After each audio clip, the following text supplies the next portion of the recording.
રડીશ નહીં બાપલ, હું મારું વચન પાડવા તૈયાર છું, પણ મારી પણ એક શરત છે.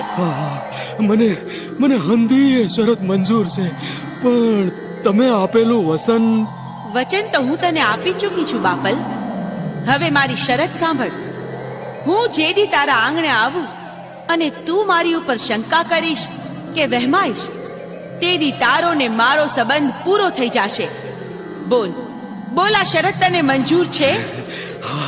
હા માં, હા, હંધી એ શરત મને મંજૂર છે. તો સાંભળ બાપલ, અત્યારથી હું પૃથ્વી ઉપર અવતાર ધારણ કરીશ અને કોઈ ચારણના નેહમાં મારો અવતાર થશે અને હું દેવલબાઈ નામે પ્રગટ થાઈશ. ખમ્મા, ઘણી ખમ્મા મારી માવડીને, ઘણી ખમ્મા. પણ માં હું તમને ઓળખીશ કેમ? તો સાંભળ, હું ચારણના નેહમાં અવતાર ધારણ કરીશ ત્યારે આખા મલકમાંથી મારા માગા આવશે, પણ મારા અંગ ઉપર એક પણ ચુંદડી ચડશે નહીં.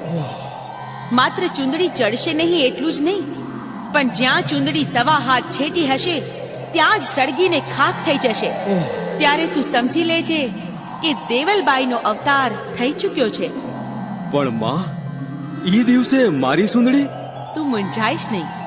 તને જ્યારે આ વાતની ખબર પડે ત્યારે તું માગું લઈને આવજે.